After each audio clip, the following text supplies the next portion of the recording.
Good morning and happy Tuesday. Hope everyone had a great Labor Day weekend. I myself am traveling this weekend, so I'm recording this on Monday, taking the show on the road for a bit. But I hope everyone had a very relaxing Labor Day weekend. Happy to give you a market update for the shortened trading week starting September 3rd, 2024. Let's hop into it. Again, my name is David Baines. I am the principal at Pantile Investments. As always, I please remind you that any information discussed in the Accessible Alpha podcast, if you're listening on Apple or Spotify or on YouTube, any of this information is for educational purposes and informational purposes only. So have fun with it. I hope you learn a thing or two, but please understand that Pantile Investments is a registered investment advisory business, and nothing discussed here should be construed as investment advice. So let's dive in. So I say the Fed will probably cut interest rates. We can't guarantee anything. The meeting will come this month for Jerome Powell to discuss if he's actually going to cut the rates. We think he is, though. But I thought it'd be actually interesting to talk about this. When we say cut the rates, what does that mean? So there's a couple things here. The Federal Reserve is responsible for setting policy, meaning setting the rates, on two interest rates that are pretty vital to our economy. So the first is the federal funds rate, or the Fed funds rate, and this is the interest rate at which banks lend to one another. So think about banks are working together. There may come a time where they actually borrow intraday from each other, or really overnight, and this is the rate at which they can do that. So clearly, if that rate's lower, cash can flow a little bit more easily, and if the rate's higher, it's banks may be a little bit more risk adverse. And the second is the discount rate, which is the rate at which the central bank lends to these banks. So again, if the rate is lower, the banks may be more risk on, kind of invest in things in the economy because they can lend from or borrow from the government at a lower rate, a lower discount rate. But again, if that rate is a little bit higher, the banks may be a little bit more risk adverse and may not want to borrow. So just wanted to kind of point this out. When we say cutting interest rates, what do we mean? There are really two things that the Federal Reserve is responsible for when it comes to cutting rates. Instead of discussing this week, usually I'll do some economic events that have happened last week and their impact. I actually just wanted to talk about interest rates. So let's do that. So this is a kind of a brief history of what's happened when rates have been cut in our economy. And the following few slides, or really the plots from these slides, are taken from Edward Jones has a great article that they come out with every week called the Weekly Market Wrap. So check that out if you don't know about it. But let's take a look at this. So here's the S&P 500 performance before and after the first rate cut. So obviously on the left side of this are kind of weeks before the rate cut. On the right side of this yellow line, if you're watching on YouTube, and if you're listening on the podcast, you're gonna have to take my word for it. But things beyond this yellow line are weeks after the first Fed rate cut. And what's really important to notice here is that if we're in a recession, when they cut those rates, we actually see kind of an almost negative performance, I'd call it. So this line is indexed at 100. And we see that red line, meaning we're in a recession, rates are being cut, is actually kind of going down and to the right. But you'll also notice that this kind of purple line here, if there is no recession and they cut rates, the line kind of moves up and to the right, which is really great. And obviously, the more time that goes by, the more cumulative returns affect that index. So to go to the next slide here, let me just point out, and again, this is coming from the same article last week, the Weekly Market Wrap by Ed Jones, came out on Friday, I believe, is when they have cut rates going back to July 1974, what was the real GDP growth? What was the current inflation? What was the current employment rate? Were we in a recession? And we'll define recession here as 2 quarters of negative GDP growth. What was the 12-month forward return? So there's a bunch of economic events that have obviously led to these rate cuts, but I will just kind of zoom in on these particular ones: October 1984, June 1989, July 1995, and July of 2019. And the reason why I'm going to highlight these events specifically, or these rate cuts, these first rate cuts, is that you'll notice GDP growth is positive, and for us right now at around 2.0, this is the estimate that just came out, GDP growth is positive. So let's focus in on that trend. Inflation is not super high, but again at 3.2 kind of falls in line with what we've seen historically. Employment rate again at 4.3% today, kind of in line with October 1984, June 1989, July 1995, and July of 2019. But most importantly, we are not in a recession, I'll put it that way. Going back about 5-6 quarters, we've had positive GDP growth. So I feel pretty confident to say we're not in a recession. And if we go back to those 4 dates, again, October 1984, June 1989, July 1995, and July 2019, we're also not in a recession. We actually see that we have some positive 12-month forward returns in the market. So again, I always say, and I actually quoted myself as the quote of the week, or one of the 2 quotes of the week, as I'll show on the last slide, we can't predict the market. We don't know what's going to happen, but we can certainly understand the market, and we can certainly learn from what's happened in the past. And it seems like if this is the first of potentially a few rate cuts, this could bode well for the market. Especially with the economic data that's come out in the last few weeks has been positive.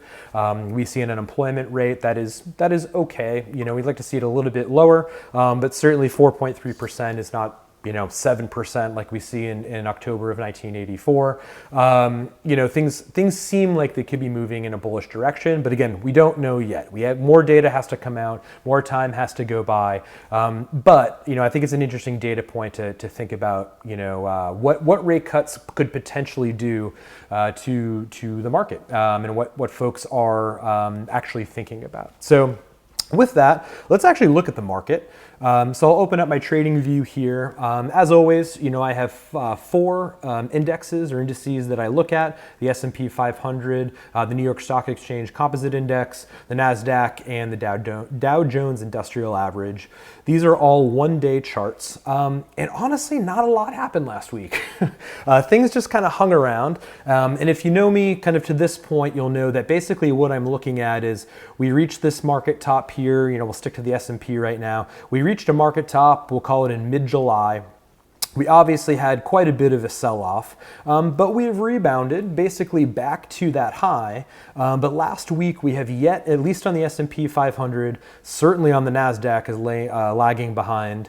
The Dow Jones is basically at its high, and yeah, maybe the New York Stock Exchange Composite Index has outpaced its high. But on the S&P 500, which is clearly an index we care about, we have not beaten our high. And what that means to me is that, again, maybe the market is still undecided. It's great that we've rebounded from this sell-off. We've regained basically the ground that we've lost, but it's not like we're breaking through new highs. So maybe with a rate cut, again, positive economic data that seems to be continually coming out. We're not in a recession. People are spending. Inflation is still a little bit high, but certainly coming down. I think there's a lot of bullish, energy out there. There's a lot of bullish, influences that could kick us in a good direction moving forward for the rest of the year. But we can't predict that, and we don't know that yet. And especially with the S&P not being able to break its high last week, I say we're kind of still in a wait and see scenario.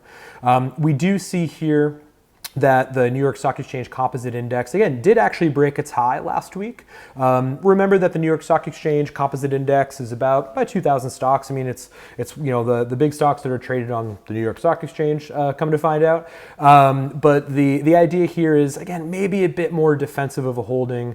Certainly true of the Dow Jones as well. And again, we kind of know that because the tech-heavy NASDAQ has not broken its highs yet.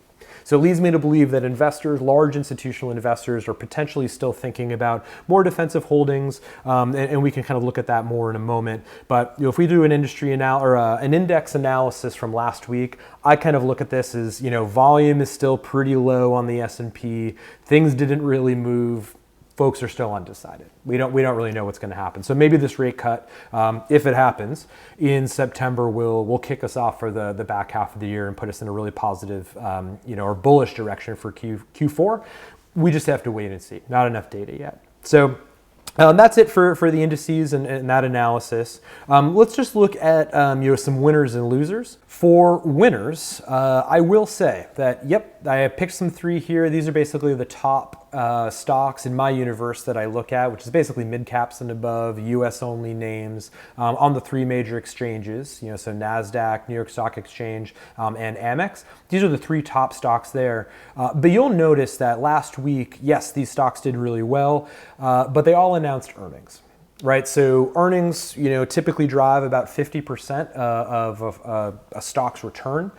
And if you look, Affirm Holdings, Semtech Corporation, and Best Buy all announced earnings last week. They happened to go well, and the market really bid on them, which is great. But there also was a price retracement. And typically that is because people are taking their profits. We saw this with NVIDIA, last week as well. Yes, NVIDIA beat on earnings, and yes, they beat on revenue. Maybe not to the market's expectation, and clearly not enough for folks to dive back into NVIDIA. This is what we're seeing with Best Buy. So again, with the overall indices kind of going nowhere, with not a lot of volume, we're kind of seeing that same behavior in this kind of microcosm of earnings being announced for these three firms. I will say, Affirm and Semtech, these firms are decently healthy. But, personal opinion, again, informational and educational purposes only, these are potentially not firms that I would long, even from a fundamental perspective. They're just kind of in the middle of the pack. They're doing okay. As these prices go up, I'm not really too excited about that, to be honest. And then kind of on the other direction, American Superconductor, I'm paying attention to firms like this because traditionally, American Superconductor has been a pretty strong firm fundamentally, but as NVIDIA, again, released earnings, and really nothing kind of happened there when it came to a lot of bullish movement or buying activity. I'm also taking a look at some of the smaller firms as well. Firms or stocks tend to move in packs and in groups. American Superconductor didn't have the best week last week. Again, this is an hour bar chart. The pink line is the S&P 500 up here. This is going back to August, the beginning of August, and we basically see that it's really lagging the market. Meaning, even though it's a healthy firm, it's lagging the market. It means that people are moving out of it. People are taking their profits potentially from the first half of the year. We see the same with Robinhood. Again, maybe a bit of a better kind of trajectory, relative to the market than American Superconductor. But Wingstop, Robinhood, these are firms that didn't do well last week, and basically these are firms that have kind of traditionally done well, kind of going back to the first half of the year. So it leads me to believe that folks are just rotating out of it. And Robinhood is, again, actually a relatively healthy firm fundamentally. And then Wingstop is kind of in a similar boat where they've been kind of doing well fundamentally, but doesn't seem like the market is really biting on them. So that's it for winners and losers for last week. Speaking about industry rotations, again, I can't stress enough that if you like a stock, it's really important to not only have good fundamentals inside of that stock, have a really good chart, meaning, it's going up over time, maybe you're buying it at highs, but also that stock is in a good industry, meaning that industry is outperforming the general market, it's rotating into favor, not only outperforming the general market, but it has a lot of buy volume. Those are things that prop up price movements, and you want to make sure that the stocks that you are buying, again, for informational purposes only, stocks that you're buying that align with great industries typically have more price resiliency. So as always, I like to cheat a little bit. State Street makes these sector spiders, they call them, but these are ETFs that are comprised of stocks in a particular sector, and it's just a really easy way to compare different sectors to see how they're doing. So I pointed out three that have been doing well last week, and then three that have not been doing well. The three that have been doing well, and again, this is an hour chart. The pink line is the S&P 500, and I'm going back to the beginning of August on the chart that you see here. It looks like financials have really kind of bumped up last week. And again, that kind of makes sense. If Jerome Powell is hinting at a rate cut, it would make sense that the financial institutions would seemingly get some love in the market. Industrials also outperformed the market last week. and really outperformed going back to the beginning of August. And then the same is true with materials. And again, you'll notice that these things that are seemingly doing well last week, and industrials hasn't quite caught up to the market since the beginning of August, but is almost there. These seem like pretty defensive sectors. So let's just keep that in mind when you find stocks maybe in technology or something like that. If the sector's not getting a lot of love, then any price movement in that particular security may not be very resilient. And we can kind of confirm that with the sectors that maybe are not doing so well. Last week, the first I point out is consumer discretionary. Again, kind of the opposite of consumer staples. The communications sector really has been outperforming the market quite a bit since the beginning of August. And then certainly, technology. Technology is always going to be pretty volatile, but again, it's seeming to track the market, but not quite get back up to where it was, again, the first half of the year when it was really driving the market, especially with companies like NVIDIA, Apple, Microsoft, Meta, things like that. So again, my analysis basically looks at all this and says, the market's kind of in this buy and hold. We're not really dumping back into dumping buy orders back into the NVIDIAs and the market leaders that got here. This is just something that we have to be cognizant of. And more importantly, it seems like these large institutions are rotating to more defensive holdings. And we can confirm that with, technology underperforming and things like, financials, industrials, materials seemingly outperforming their peers, their sector peers. So it just seems like we're, again, kind of in a buy and hold, in a wait and see. Don't really want to buy anything too crazy or aggressive right now. And maybe with the rate cuts, as we spoke about at the beginning of the show here, maybe those could push us in a more bullish direction. We just have to wait and see, though. That's something that we hope to happen, but it hasn't quite happened yet. So for next week, some economic news. The job openings and labor turnover survey comes out. Private employment comes out, which will be really interesting. And non-farm payroll, which is kind of funny because non-farm payroll is actually the report that led, or one of the reports that led to the August sell-off the beginning of last year. Beginning of last month. So we'll see what happens this month. Hopefully get some better news.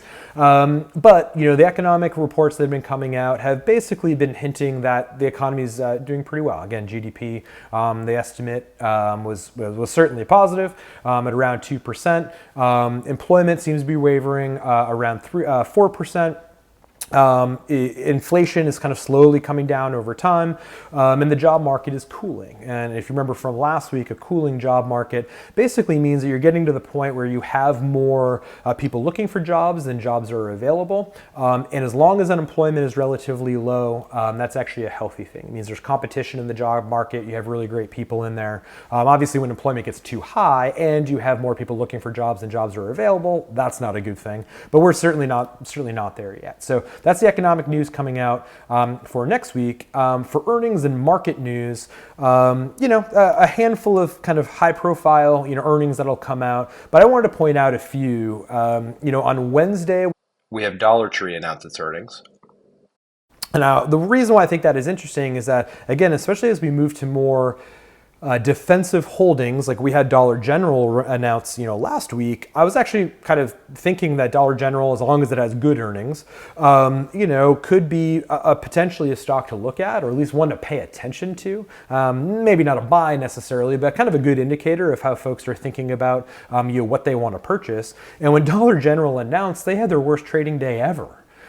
So if Dollar Tree comes out, it's not been doing great lately. It's declining. It's declining in every way. Price, the industry's rotating out. The fundamental health is not great. I'm not anticipating good earnings by any means, but you can also use earnings as a kind of a health check on where the market is and what folks their appetite is for stocks. So I'm just interested in a general sense to see what happens with Dollar Tree. Dick's Sporting Goods, I kind of put as a yellow here. We have a very healthy company, but the industry is being sold off. It's rotating out. So I'm interested to see, kind of like with NVIDIA last week, even if they have great earnings, what the appetite is. Do people buy it? Do they sell it? And then Casey's General Stores. They're in an industry that is actually rotating in, that's been kind of moving up as an outperformer over time. Casey has very healthy growth.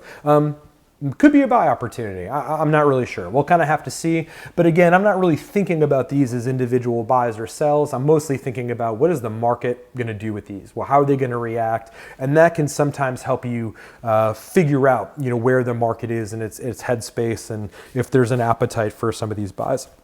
Then on Thursday, there's two big ones I'm certainly going to pay attention to as well. Broadcom is one of them. Really healthy company, been doing really well, especially this year. But it is being sold off. You'll kind of look at the chart and you'll see it's being sold off quite a bit. So as they announce, again, will we see more of a NVIDIA type situation or a Target, with something similar? We'll have to see. The same is true with DocuSign. Very healthy company, but the price is kind of ranging. It's kind of going back and forth. It's not like it's really bursting off new highs. And there's been some pretty low volume in DocuSign. So again, I'm mostly looking at these, not that I'm going to buy or sell any of these companies, quite honestly, but I am going to say, see how the market reacts, especially with this kind of, I don't want to call it a promise, but it seems like rates are going to be dropped next month.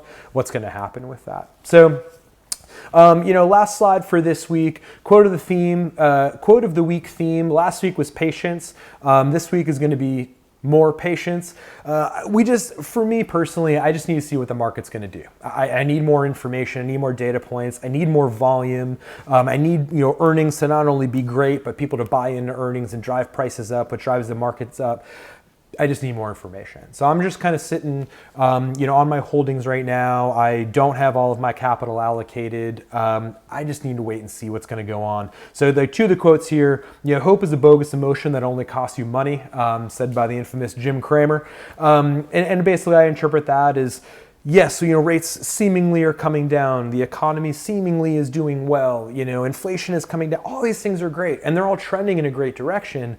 But it doesn't necessarily mean that we're just going to start dumping, a ton of money into buys, in an industry or a sector like technology. We're just not there yet. We hope that that's true. We hope that the end of 24 is going to be just as positive as the beginning of it.